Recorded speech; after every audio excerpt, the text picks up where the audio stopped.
So, hello there, and welcome back to yet another Nice and Movies podcast. And in these podcasts, I talk all things movies and TV, and whatever I want, whenever I want. And in today's podcast, I'm reviewing the new Kenneth Branagh murder mystery Hercule Poirot film, A Haunting in Venice.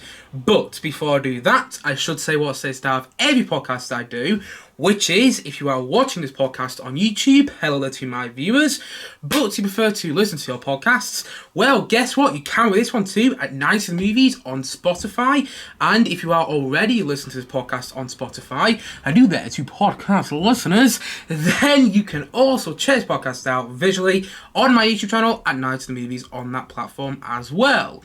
Likewise, wherever you may be watching or listening to the podcast, don't forget to like and subscribe if you enjoy the podcast, of course, and leave me some feedback on things to improve on with future podcasts, because there's always things to improve on, and feedback is, as ever, much appreciated. Also, I should say today, I'm not feeling too well. I'm still a bit under the weather after my last couple of podcasts, so I don't know how it's going to go. Bear with me a little bit because, yeah, I'm not feeling on top form still, and I might have a bit of a, I've got a bit of a sore throat at the moment, so I don't know how that's going to come through on the podcast, but nevertheless, this should be a great and fun podcast to listen to and or watch. So, let's get into it. A Haunting in Venice. Let's make myself more sense of frame. A Haunting in Venice. So, as already mentioned, this is a new Kenneth Branagh Hercule Poirot film. He previously starred and directed in two of the previous Poirot movies he made. He made Murder on the Orient Express and Death on the Nile, and I didn't really like either of those films. If I've been completely honest, I was done with Kenneth Branagh as Hercule Poirot after Death on the Nile, which, if I remember correctly, came out last year. Yeah, it didn't come out that long ago. I was done with these movies after watching that one. But the reason I went to go and see this one is because when I've gone to the cinema to watch films like Talk to Me, which, by the way, is the best horror film of the year so far, and when I went to the cinema to go and watch Cobweb and Haunted Mansion, each time I saw the trailer for Haunting in Venice, and I was like, ooh, that caught my attention. I want to see that. Even though I'm not a fan of Kenneth Branagh's previous films where he's played Poirot and directed, the previous Kenneth Branagh Poirot films that he's done, even so I'm not really a fan of those films, this one is, it's getting my attention. So, I went to go and watch the film a couple of hours ago, actually, and I had an interesting experience watching the film, which I'll talk about a bit later in this podcast. But just before I get into the plot and whatnot, I should say I am not overly familiar with Poirot. I haven't really watched much pro stuff in my time. I've seen a couple of episodes here and there of the David Suchet, I think it's Suchet, that's how I pronounce his name, the David Suchet pro series. And the episodes I've watched, I've actually quite liked. I just haven't had the time to get into it, though. Like, I remember watching the ABC Murders and being quite impressed with that from the David Suchet pro series. Yet, just, haven't watched any of the others, really. I think I watched another one, but I don't remember what it was called. So, you get the point I'm making. I'm not overly familiar with Poirot, and I don't really know the story that this film is based on. Apparently, it's based on a story called Halloween Party, and I must admit, I'm not familiar with that story. Again, not really familiar with Poirot, but still, went to go and watch this film. And according to IMDb, the film takes place in post-World War II Venice, where Poirot, now retired and living in his own exile, reluctantly attends a séance. But when one of his guests is murdered, it is up to the former detective to once again uncover the killer. And honestly, I'm surprised anyone when I say this. I actually like this film. This is the best Kenneth Branagh Poirot movie that I've seen yet. And I am so happy that I'm saying that, because I thought I was going to like Murder on the Orient Express, and I was really disappointed in that film. I don't hate it, I think it's fine. And I was actually looking forward to Death on the Nile, and I think out there somewhere is a good cut of Kenneth Branagh's Death on the Nile.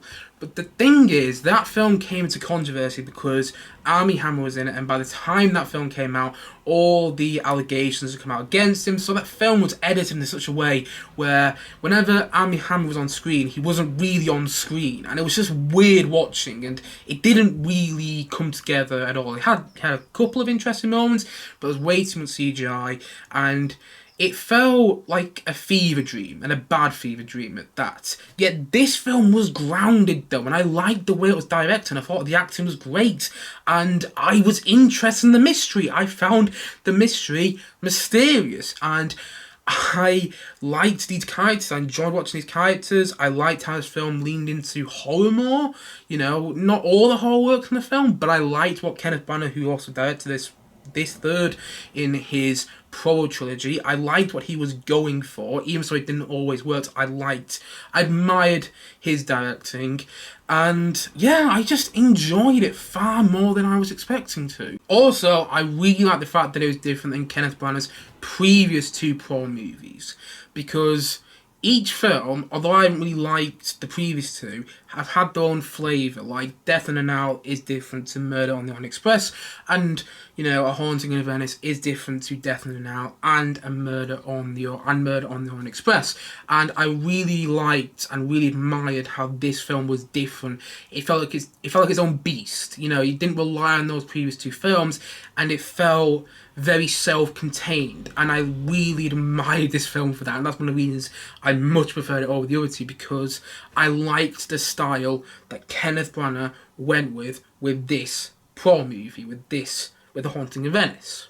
Hilda Gudnadottir, I'm not sure if I'm pronouncing her name correctly, but Hilda Gudnadottir's score is really good. That does a lot of the heavy lifting, I actually think, with the horror aspects of the film. She also did the score for Joker, which had a hauntingly beautiful score, and she did the score for Women Talking, which was very good too. And she's done a couple other scores here and there. There's another one which I'm forgetting off the top of my head right now, but she did the score for this. Pardon me. And the score is very good.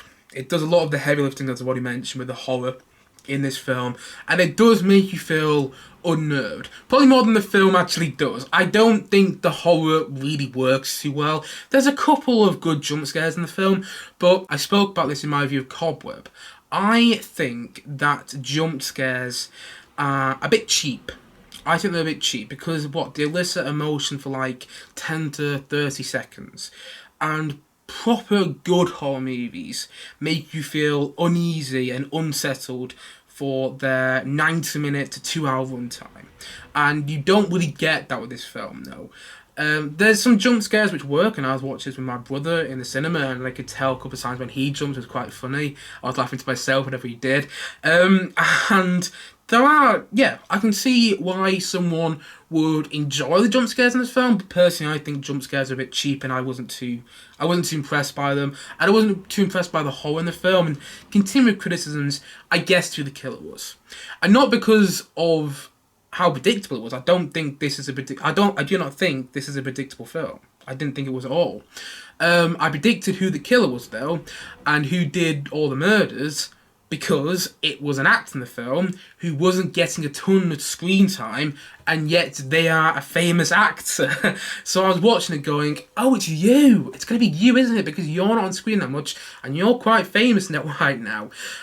So, yeah, I guessed who it was. But not because of the vibe, just because they're a famous actor, and they weren't getting loads of screen time. And I guessed a couple of twists with some of the other characters as well. There's one character who I could tell was up to something from the moment we met them. Yeah, I could guess some of the twists in this film, and I wasn't too invested in the mystery, I've got to admit, and I do feel it could have been more compelling. I didn't find the story quite as compelling as I would have liked, although I was more interested in the mystery this time around. I was more interested in the murder mystery, far more than I expected to be, so it's a win for me there. And also, I felt that Michelle Yeoh, who is so good in this film, is so good in everything she is in. She is just a shining light, and there's a reason she won an Oscar last year. She's so good in everything she's in, and she is so good in this film. When she's on screen, she is commanding the screen. Her presence is felt so perfectly, and she's so good in the film. But I felt she was underutilized. I didn't. She was underused. That's all I'm gonna say. I would have loved to see loads more of her because when she's on screen, I was eating her up minute by minute, or second by second, really. But she wasn't in the film as much as I would have liked to be. And Jamie Dornan, who I've begun to really like in films, I haven't seen him loads, but I begin to really like him whenever he pops up in anything. I really liked him in Belfast, another Kenneth Branagh directed film. He felt miscast. I'm not really sure if the role Jamie Dornan was playing was right for him. In fact, there's another male character in this film which I think might have suited him better. Switch the male roles over. I don't know, I think that might have worked a bit better. And I don't know, the reveal is a bit silly as well. But, I mean, you kind of expect that from a film like this. You kind of expect that from Murder Mystery. I felt the reveal in Glass Onion and Knives Out Mystery, which came out last Christmas, I felt that reveal was quite silly about what was really going on. Yet, it worked so well. And this film is nowhere near as good as Glass Onion. But I didn't mind the fact that the reveal was a bit silly and didn't really totally add up. Because I was enjoying the film. Because it was grounded. One thing which I never really felt with the previous two Kenneth Branagh directed Prawn movies was that they didn't feel grounded enough. I didn't really buy into what was going on, yet I bought into what was going on with this film. I bought into what was going on, I liked the way it was directed, and it just felt more serious. The other films felt a bit like a soap opera at times, and they felt a bit like a play. Yet this film, although funnily enough it only takes place in one location, didn't really feel like a play. And I love, by the way, the scenery in the film. I love the scenery of Venice and how Kenneth Branagh frames certain shots in the film to really show that scenery. I do like how he built tension in his direction. There's constantly this storm going on in Venice whilst all this stuff is going on this night of all these murders. There's this storm going on. It's constantly raining, very similar to the way the storm takes place in the first Jurassic Park movie. Builds up tension, and I think it did that really well. And I really like the opening, and I really like the ending. You know what? I'm not opposed to seeing more of these films. I'm really not. Because I enjoyed this one now. If you asked me after Death on the Nile, should Kenneth Branagh make any more Prawn movies, I would have said, hands down, no. Get away from this franchise. Get someone else like another Murder Mystery in this similar way, but don't have him do it. You know what? I wouldn't mind if he did. I mean, I don't think he will. I think this film's not going to do well at the box office because it's a horror movie, at least it's a murder mystery horror movie, that didn't come out at Halloween. Why the hell did this film not come out in October? I had the same issue with Cobweb, which came out a couple of weeks ago now. I had the same issue with Disney's Haunted Mansion, which, yes, wasn't a straight-up horror movie, but still was a comedy horror in the same vein as Beetlejuice. And yet that film came out in August. Why the hell are these films not releasing at Halloween? Because even if the studio doesn't believe in it, even if the studio looks at these films and goes, yeah, they're not going to make any money, put them out in October, and I can guarantee you in October a horror film will make more money than if it comes out in September. That's just logic. I'm not a film executive, and I know that. I know that people go to the cinema at Halloween to watch horror films, and yet by the time you get to Halloween, unless they re-release, which is a possibility to be fair, but unless they re-release, Cobweb is not going to make as much money as it would have done if it came out in October. Same with Haunted Mansion and same with A Haunting in Venice, because this is not a bad movie, and seeing it in the cinema was actually pretty good. It enhanced my experience. Yet, more people would have gone to see it if it came out in October. I mean, my cinema was pretty full. More full than I expected to be for a film like this, especially after the predecessor was Death on the Nile. And by the way, I should say here, these films aren't connected. I called it a trilogy early on. These films are not connected whatsoever. It's very similar to the Cornetto trilogy. Each film is its own thing, and you don't need to have seen Death on the Nile or Murder on the Orient Express to understand this film. Just want to say that there. But the point I'm making is, this film just should have come out at Halloween. It should have come out at Halloween because then more people would have gone seeing it, and I think more people would have enjoyed it. Because at the moment, like, it's still sunny outside. I mean, why didn't it release at Halloween? It's really annoying me at the moment. I mean, The Nun 2 came out last week, and I didn't review The Nun 2 because I've not been feeling well recently. But the thing is about The Nun 2, it came out, what, like early this week, last week, whatever. Why didn't it come out in October? Even if the studios don't believe in it, bring it out in October. At least you'll make some money out of that film. Anyway, it really should have released at Halloween. I was just sitting there thinking, oh, this would have been great to release. Great if it came out Halloween. I mean, it's even based on a story called Halloween Party. Like, Cobweb is set on the week of Halloween. This film is based on something called Halloween Party. Why aren't these films releasing close to Halloween? I don't get it. And maybe it'll still be in the cinemas by the time Halloween comes. I know there's not loads coming out soon. But still, come on. And also, I want to talk about my funny experience I had with this film. I went to go and see it at 3 o'clock early today. I'm recording this on the 15th of September, on the day the film came out. I went to go and see it early today. And the cinema experience was actually quite funny because we watched the film started at 3. Okay, we got there for 3. All good. Watched the adverts, watched the trailers, and then the trailers ended, and the film was about to start. We got the warning: turn off your phones, all that jazz. And just as the film was about to start, just as the BBFC rating was about to come up, the screen went blank and the lights came up in the cinema, almost as if, that's what happens when you finished watching a film, when the credits have finished rolling at the end of a movie, usually. At least that's what happens at my cinema. And then music starts to play in the cinema, Disney music. And so people in my cinema, people around me were all going and complaining and saying, what's happening, why is the film not playing? And the film eventually, because we had to wait like 20 minutes, but the film eventually did play. But by the time it started to play, there was no sound coming from the film, and instead the Disney music was still playing in the cinema room. And so the film was starting, and all we had in the cinema was You're Welcome from Moana, sung by Dwayne Johnson, playing. So the film is starting, it's saying 20th Century Studios presents, and then we go, I see what's happening here,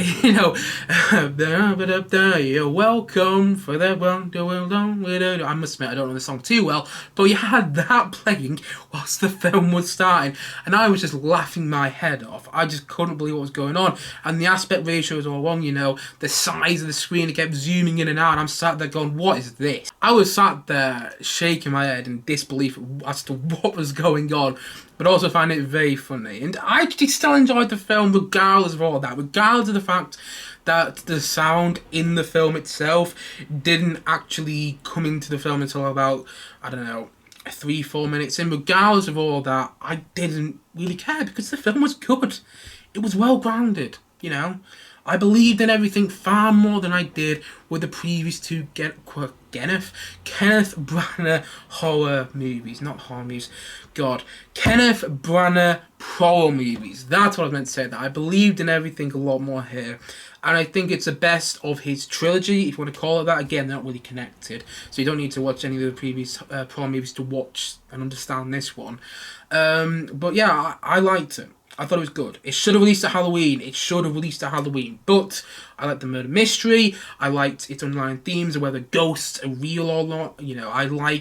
I like when films approach ideas like that because I'm not somebody who believes in ghosts, but I like it when films approach those ideas of whether ghosts are real, whether aliens are real. I like when films approach that, and this film does it quite well. I thought the performances were good around the board. Yeah, one or two maybe miscast, but still, I liked the performances overall. Tina Fey was great. I haven't spoken about her. Tina Fey was great, and so was Kelly Riley. Yeah, Tina Fey was actually really good. Very different than I've seen her before. Because I haven't seen her in loads, but she's so good in 30 Rock. And she was spearheading that show for the longest time. But she's very different. She's very different in this film. And just forgot her name right now. Michelle Yeoh, she's so good as well. Yeah, all the performances, and this is the best I've seen Kenneth Branagh as Poe. And one last thing I want to mention before I give my rating is his moustache. You know, Kenneth Branagh as Poe, he has his really long moustache. Didn't seem as long this time around. That might just be me, because I don't really remember much from Death on the Nile or Murder on the Orient Express. They're not particularly memorable films to me. But this time around, his moustache didn't seem as long. And I don't know why, but that made the film better. Yeah. Because in the past, when I've seen his moustache, I'm just going, I'm sorry, that's too long to be real. Yeah, that's too long to be a proper moustache. In this film, his moustache wasn't as long, which actually made the film better, if you get what I mean. I don't know if I'm making sense there, but overall, I did enjoy this film far more than I expected to, because it was well grounded and it had a mysterious mystery that I was interested in. And so, all in all, I'm going to say that A Haunting in Venice, I'm going to say that it's a 7.5 out of 10. This is a solid film. That's what I give solid films. I give films that I think are solid a 7.5 out of 10, or 7 out of 10, or 7.3 out of 10. Because although I didn't love the film, and although I didn't think it was great, it did have its problems, like I guessed who the killer was, I still had a good time with it. I'm still happy I went to go to the cinema to see this film. You know what? I would recommend watching this at the cinema if you get the chance. I mean, if you don't get the chance, watch it in your home and turn down the lights, and I think you'll have a better experience. But still, if you get the chance, watch it in a cinema, because I think you'll enjoy it more. That's probably why I enjoyed it more, because I don't know what it is, when I go to watch a horror movie at the cinema, I seem to get more out of it than when I watch it at home. And this film, although, actually, you know what, I'd say it is a straight-up horror movie. I'm about to say, although not a straight-up horror movie, but it is a straight-up horror movie. And I think that's why I got more out of it. I liked the way it was directed, and it felt more grounded, and it didn't feel as extravagant.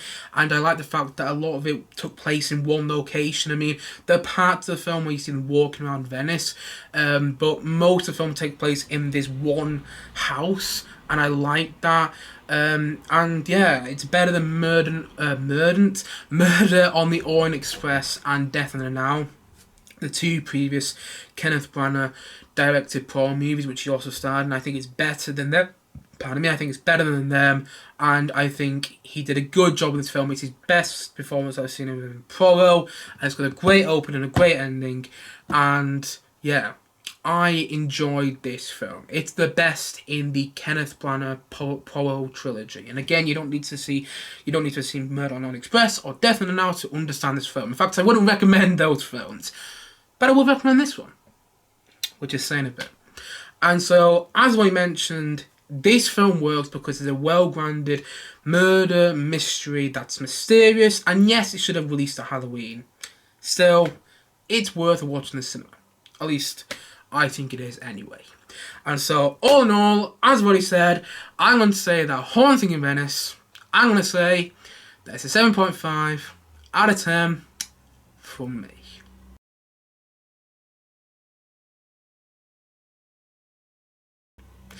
Anyway, guys, that is it for today's podcast. If you have seen A Haunting in Venice, let me know your thoughts on it in the comments section below. And thank you as always for watching or listening.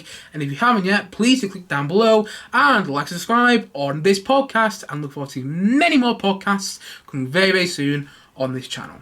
Thank you as always for watching or listening. And I will see you guys again soon. But bye for now. Bye.